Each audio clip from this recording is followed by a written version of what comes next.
যদি ইন্ডিয়ার পার্সপেক্টিভ থেকে দেখেন তাহলে গতকালকে বাংলাদেশের বিপক্ষে তাদের ম্যাচে বেশ কয়েকজন হিরো আছে। আপনি হার্দিকের কথা বলতে পারেন, আর্শদীপের কথা বলতে পারেন, অনেকের কথা বলতে পারেন, কিন্তু যে লোকটার দিকে আমি দৃষ্টি আকর্ষণ করতে চাই সেটা হচ্ছে বরুণ চক্রবর্তী। এই লোকটা কালকে 3 উইকেট পাইছে, সেটাও বড় কথা না। এমনকি যে প্রথম বলটা যে দুর্দান্ত একটা গুগলি মারছে, এটাও খুব বড় কথা না। বড় কথা হচ্ছে এই লোকটার ফাইট ব্যাকের গল্পটা। প্রায় 3 বছর পরে আবার সে ন্যাশনাল টিমে আসছে এবং ন্যাশনাল টিমে এসে নিজের প্রুভ করছে। তার একটা প্রচণ্ড রোমাঞ্চকর যাত্রা আছে এই সময়ে। এখন আমি যেটা আপনাদের কাছে জিজ্ঞেস করতে চাই, বলেন তো বরুণ চক্রবর্তীর বয়স কত? 33 বছর। আর আমাদের লিখন, সেও বরুণ চক্রবর্তীর মতো একজন লেগ স্পিনার। তার বরং শুরুটা বরুণের চেয়ে অনেক বেশি প্রমিজিং ছিল, অনেক বেশি স্ট্যাটিস্টিক্যালি ভালো ছিল লিখন। সেই লিখনের বয়স হচ্ছে 29 বছর, মানে বরুণের চেয়ে এখনও সে 4 বছরের ছোট। এখনও লিখনের সামনে একটা লম্বা ক্যারিয়ার পড়ে থাকার কথা। কিন্তু লিখন বরুণের মতো কেন ফিরে আসতে পারে না? আমাদের বরুণরা কেন ফিরে আসতে পারে না? এইটা নিয়ে আমরা একটু ছোট্ট করে আজকে আলোচনা করব। তার আগে বরুণের গল্পটা বলে নেই। বরুণ একদম 25 বছর বয়সের আগ পর্যন্ত পেশাদার ক্রিকেটার ছিল না। বরুণ একদম পাশ করা একজন আর্কিটেক্ট, ইউনিভার্সিটি থেকে পাশ করছে। সে বেশ ভালো রেজাল্ট নিয়ে পাশ করছে। পার্ট টাইম ক্রিকেটার ছিল, মানে শখের বসে ক্রিকেট খেলতো, উইকেন্ডে ক্রিকেট খেলতো, ভালো লেগ স্পিন করতো। তার দেখে সবাই বলতো যে বরুণ তুমি প্রতিযোগিতামূলক ক্রিকেটে ট্রাই করো। বরুণ 25 বছর বয়স হয়ে যাওয়ার পরে গিয়ে প্রতিযোগিতামূলক ক্রিকেট শুরু করলো এবং শুরু করে ও 2018 সালে শুরু করলো। সে বছরই ও তামিলনাড়ুর হয়ে ওর লিস্টে অভিষেক হলো, রঞ্জি ট্রফিতে খেললো। পরের বছর তাকে আইপিএলেও দলে নিল কিংস 11 পাঞ্জাব। ইন্টারেস্টিং হচ্ছে কিংস 11 পাঞ্জাবের হয়ে খেলতে নেমে সম্ভবত দিল্লির বিপক্ষে খেলা ছিল, প্রথম ওভারে ও 25 রান দিয়েছিল। এটা আইপিএলের হিস্ট্রিতে এখনো পর্যন্ত কোনো বোলারের ডেবু ওভারে সর্বোচ্চ রান। এই যে 25 রান দিল, এটা মোটামুটি ওর ক্যারিয়ারের প্রশ্নের মুখে ফেলে দিয়েছিল। পরের সিজনে আর পাঞ্জাব ওরে ধরে রাখে নাই, পরের সিজনে ওরে কিনে নিল কেকেআর, এবং কেকেআরের হয়ে ওখানে সে 20 রানে 5 উইকেটের একটা পারফরমেন্স করছিল। এটা মোটামুটি তার ক্যারিয়ারে অন্য মাত্রা নিয়ে গেল। মনে করা হচ্ছিল যে বরুণ তত্তর করে আগায় যাবে, ইনফ্যাক্ট তাই যাচ্ছিল। সে বছর সে কেকেআরের দ্বিতীয় সর্বোচ্চ উইকেট শিকারী ছিল। সে খুব দ্রুত ন্যাশনাল টিমে ডাক পেয়ে গেল 2021 সালেই। 2021 সালে শ্রীলঙ্কার বিপক্ষে তার অভিষেক হলো। মানে আপনার স্বপ্নের মতো মনে হবে পুরো ব্যাপারটা। একটা ছেলে 2017 সালে প্রতিযোগিতামূলক ক্রিকেট শুরু করলো, সেখান থেকে 4 বছরের মাথায় সে ন্যাশনাল টিমে, তাও ইন্ডিয়া ন্যাশনাল টিমে। It's not a matter of joke. একটা লেগ স্পিনার, যেখানে ইন্ডিয়াতে আরও সব নাম করা লেগ স্পিনার ইয়াংদের মধ্যে রয়েছে, সে 4 বছরের ভিতরে ন্যাশনাল টিমে চলে আসলো এবং সে ভেরি নেক্সট ওয়ার্ল্ড কাপ খেলে ফেললো। মানে আপনি চিন্তা করেন একটা লোকের উত্থান কি হলে। কিন্তু মুশকিলটা হচ্ছে যে সে যে 6টা ম্যাচ খেললো শ্রীলঙ্কার বিপক্ষে এবং ওয়ার্ল্ড কাপে, সব মিলে উইকেট পাইলো মাত্র একটা। ফলে এই লোকের ক্যারিয়ার আর বাড়ার কথা না। ওইখানে ক্যারিয়ারটা আজ থেকে 3 বছর আগে 2021 সালে বরুণের শেষ হয়ে গেছে। এরপরে বরুণে নিয়ে কারো কোনো চিন্তাও ছিল না। একজন যারা তামিলনাড়ুতে বরুণে ভালোবাসতো তারা হয়তো 2-1 লাইন লিখছিল যে বরুণ এখানেই শেষ, বিদ্যুৎ চমকের মতো আসছিল, ন্যাশনাল টিমে কিছু করতে না পারে হারায় গেছে। গল্পটা এরকমই হতে পারতো। আমাদের দেশে হইলে তো অবধারিত যে এখান থেকে আর কোনো উপায় নাই। কিন্তু বরুণ এখান থেকে ফাইট ব্যাক করলো, দারুণ ফাইট ব্যাক করলো। সে কি করলো, সে হচ্ছে কেকেআরের হয়ে গত সিজনে সে তাদের সর্বোচ্চ উইকেট শিকারী ছিল এবং আইপিএলেরই গত সিজনে সেকেন্ড বেস্ট উইকেট শিকারী ছিল। পাশাপাশি সে তামিলনাড়ু প্রিমিয়ার লিগেও সর্বোচ্চ উইকেট শিকারী ছিল। এই দুটো জিনিস তাকে, আপনি কি ভাবতেছেন যে এখনই তারা ডাক দিয়ে ন্যাশনাল টিমে নিয়ে নিয়েছে? না, তাও হয় নাই। এখানেও আরেকটু ড্রামা হচ্ছে। ওয়ার্ল্ড কাপের পর ইন্ডিয়া যখন একটা সেকেন্ড স্ট্রিট T20 দলরে ইয়েতে পাঠালো, জিম্বাবুয়ে ট্যুরে পাঠালো, ওটা মানে ওয়ার্ল্ড কাপ থেকে তো বিরাট আর রোহিত রিটায়ার করলো। ফলে এমনিতেই ওয়ার্ল্ড কাপের পরে ওই দলটা একটু দুর্বল ছিল। তারপরেও যেটা করা হলো যে কয়েকজন তরুণ কিন্তু নামডাকওয়ালা এরকম খেলোয়াড়কে ইয়ে করা হলো, ওই রেস্ট দেওয়া হলো জিম্বাবুয়ে সিরিজটাতে। ফলে আইপিএল মোটামুটি ভালো করছে, এরকম বেশ কয়েকজন খেলোয়াড়কে ওই জিম্বাবুয়ে সিরিজে ডাকা হলো। বরুণ ডাক পেল না। বরুণ তখন ইনস্টাগ্রামে একটা পোস্ট দিছিল যে কল্পনা করি আমারও যদি একটা পিআর এজেন্সি থাকতো।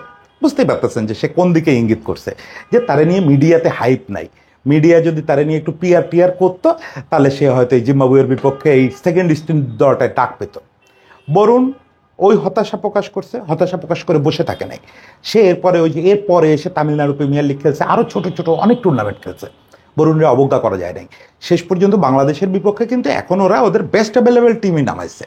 সেই বেস্ট অ্যাভেলেবেল টিমে সে লেগ স্পিনার হিসেবে সুযোগ পাইছে এবং প্রথম সুযোগেই সে সুযোগটা কাজে লাগায় ফেলছে, 3 উইকেট নিয়ে নিছে। এখন আপনি চাইলেও 33 বছর বয়স বলে বরুণের পরের ম্যাচে ড্রপ করবেন, এই সুযোগ নাই। ও 33 বছর বয়সে ফাইট ব্যাক করছে। দেখেন, এই ফাইট ব্যাক ব্যাপারটাকে আমি আলোচনায় আনতে যাচ্ছি। ইন্ডিয়াতে এরকম ফাইট ব্যাকের গল্প আপনি কয়েক লক্ষ পাবেন, যারা ইন্টারন্যাশনাল ক্রিকেটে একবার ফেল করছে, আবার ডোমেস্টিকে আসছে, এসে নানা জায়গায় নিজেকে প্রুভ করে আবার ন্যাশনাল টিমে নিতে বাধ্য করছে। মানে একদম পারফরমেন্স দিয়ে সিলেক্টরদের কানে বন্দুক ধরছে যে আমাকে নিবা না কেন। এরকম অনেক গল্প আছে। ইন্ডিয়াতে বুড়ো বুড়ো হয়ে যাওয়া খেলোয়াড়রা ফাইট ব্যাক করে সর্বোচ্চ পর্যায়ে আছে। প্রবীণ তাম্বের হিস্ট্রি ইন্ডিয়াতে ঘটে, যে 40 বছর বয়সে এসে ওই প্রিমিয়ার লিগে আইপিএলে পারফর্ম করে। এখন কথা হচ্ছে যে আমাদের ক্ষেত্রে এটা ঘটে না কেন? সুনির্দিষ্ট করে যদি বলেন, আমি তাহলে প্রশ্ন করবো যে আমাদের লিখনের ক্ষেত্রে এটা কেন ঘটলো না? লিখনের তো বয়স এখন 29, সে 2015-তে লাস্ট ইন্টারন্যাশনাল খেলছে। সে টি-20 তো খেলে নাই, শুধু ওয়ানডে আর টেস্ট খেলছে। 6 টেস্টে সম্ভবত 16 উইকেট পাইছে, 5 উইকেট আছে একবার। বাংলাদেশের জন্য পারফরমেন্সটা একেবারে খারাপ না। তারপরে বাদ পড়ছে, আমি ধরে নিলাম ও ওয়ানডেতে খারাপ করতেছিল, এই জন্য বাদ পড়ছে। পরে যেটা হয় আমাদের এখানে, কেউ এক ফরম্যাটে ভালো করলে তাকে বাকি 2 ফরম্যাটেও নেওয়া হয়, কেউ এক ফরম্যাটে খারাপ করলে তার 3 ফরম্যাট থেকেই বাদ দিয়ে দেওয়া হয়। এটা আমাদের এখানে একটা মানে এই কমেডি আর কি। তো সেই কমেডির শিকার হয়ে লিখন বাদ পড়ছে। ফাইন, বাদ দিছেন, ঠিক আছে। এখন লিখন ফিরবে কি করে? লিখন বাদ পড়ছে হচ্ছে 2015 সালে, মানে আজ থেকে 9 বছর আগে। তখন লিখনের বয়স ছিল 20। এখন 20 বছর বয়সে একটা ছেলে যদি ফাইট ব্যাক করতে না পারে, তাহলে দোষটা কাকে দিবেন? আপনার দৃশ্যত মনে হবে দোষটা হচ্ছে লিখনের, কারণ ও 20 বছর বয়সে তুমি বাদ পড়ছো, ফাইট ব্যাক করো নাই কেন? এবার যদি লিখন আপনার দিকে আঙুল উঁচু করে জিজ্ঞেস করে যে ভাই আমি ফাইট ব্যাকটা করবো কোথায়, আমার একটু জায়গা দেখান তো, একটু ভাবেন তো লিখন কই পারফর্ম করবে? লিখনের পারফর্ম করার কোনো জায়গা আছে? লিখন গত বছর মানে এই 2024 সালে, গত বছর না এবছর, 3টা প্রতিযোগিতামূলক ম্যাচ খেলার সুযোগ পাইছে। তো এই 3টাই ওয়ানডে ম্যাচ ছিল। পারফরমেন্স খুব ভালো না। আপনাকে যদি সারা বছর বসায় রেখে পুরো 12 মাসে 365 দিনে মাত্র 3 দিন মাঠে নামার সুযোগ দেওয়া হয়, আপনি নিশ্চয়ই ক্যারিয়ার সেরা পারফরমেন্স করতে পারবেন না। বাদ দেন, এখন গত 4 বছরে মাত্র 10টা প্রতিযোগিতামূলক ম্যাচ খেলছে, মানে বছরে 2টার সামান্য বেশি ম্যাচ লিখন এই গত 4 বছরে খেলছে। 10টা মাত্র ম্যাচ। চাইলে স্ট্যাটিস্টিক্সটা পিছায় ধরেন এই 9 বছরেই লিখন কয়টা ম্যাচ খেলছে বলতে পারবো।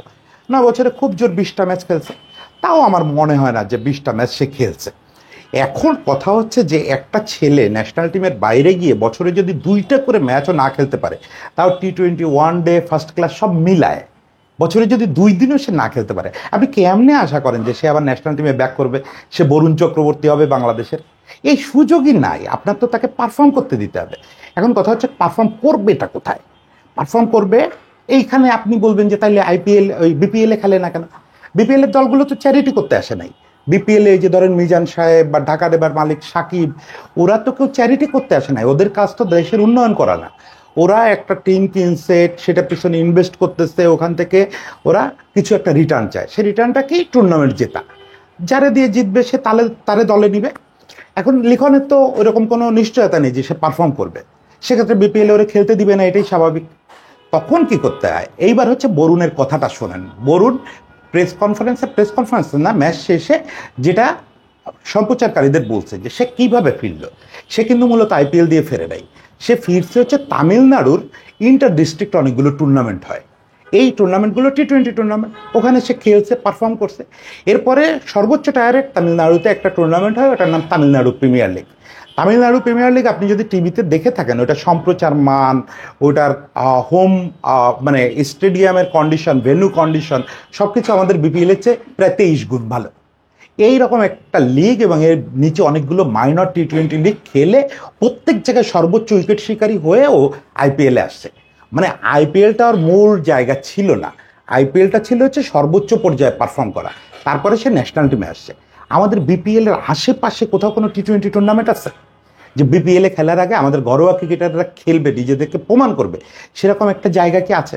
নাই তো। আমাদের কোনো টি-20 টুর্নামেন্ট নাই। আমি সবসময় বলি বিপিএল 2টা কারণে আমাদের ঘরোয়া ক্রিকেটারদের টুর্নামেন্ট না। এক হচ্ছে ফ্রাঞ্চাইজি লিগ ক্যারেক্টারিস্টিক্সের দিক থেকে কখনো কোনো খেলোয়াড় তৈরি করতে পারে না। ফ্রাঞ্চাইজি লিগ হচ্ছে ওটা একটা জেতার টুর্নামেন্ট, ওখানে আপনার পারফর্ম করতে হবে, জিততে হবে।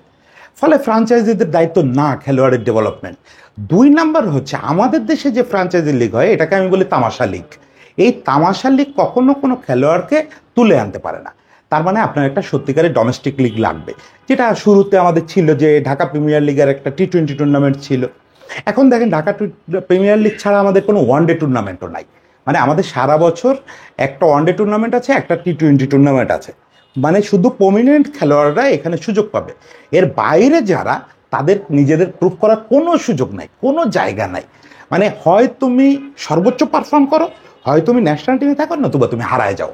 শুধু লিখনের ক্ষেত্রে এটা ঘটছে তা না, সাব্বির বা অন্য যারা আছে, কোনো খেলোয়াড় একবার রাডারের বাইরে গেলে তার ফিরে আসার কোনো উপায় নেই। আমি যখন এই কন্টেন্ট বানানো শুরু করি তখন প্রথম দিকে লিখনের সঙ্গে কথা বলে একটা কন্টেন্ট তৈরি করছিলাম। লিখন ওইখানে আমারও বলতেছিল যে দাদা আমারে যদি একটা চান্স দেন, আপনার তো অনেক পরিচিত আছে, দেখেন কোন পর্যায়ে গেছে ছেলেটা, আকুতি বিকুতি। ও আমারে বলতেছিল যে আপনাদের তো অনেক পরিচিতি আছে, আপনারা লিপু স্যাররে বলে, লিপু স্যার তো আমারে ওই সময় খুব প্রশংসা করতো আমি যখন প্রথম আসছিলাম, তারপরে এখন আবার চান্দিকা আছে, মানে হাতুরু সিং আছে, লিখনটা তো ও খুব পছন্দ করতো। এদের যদি একটু বলে টলে একবার প্রিমিয়ার লিগ খেলার ব্যবস্থা করে দিতেন, 8টা-10টা ম্যাচ খেলতে পারলে আমি যদি নিজের প্রমাণ করতে পারি ভালো, নতুবা জীবনে কোনোদিন খেলতে চাইবো না। একটা ছেলে বাংলাদেশের ন্যাশনাল টিমে পারফর্মার, 6 ম্যাচে 16 উইকেট নেওয়া একটা খেলোয়াড়, সেই খেলোয়াড়টা আপনাকে একটা ম্যাচ খেলার জন্য হাতে পায়ে ধরতেছে। সেই দেশে বসে আপনি আশা করেন যে আপনার দেশে বরুণ চক্রবর্তী হবে, আপনার দেশে শেন ওয়ার্ন হবে, অমুক হবে তমুক হবে, কিচ্ছু হবে না। যতদিন আপনি ঘরোয়া ক্রিকেট না করতে পারবেন, যতদিন আপনি খেলোয়াড়দের নিজের প্রুভ করার জায়গা তৈরি করতে না পারবেন, ততদিন এইসব গল্পই শুনে যেতে হবে, অন্যদের কাছে পিটুনি খাইতে হবে, অন্যরা এসে 3 উইকেট নিবে তাই নিয়ে আমাদের স্টোরি করতে হবে। তো সবাই ভালো থাকবেন। আজকে আসলে গরম লাগতেছে, একটু ঘামায় গেছি বলে উত্তেজিতভাবে বলছি। সবাই ভালো থাকবেন, আবার দেখা হবে আগামীকালকে।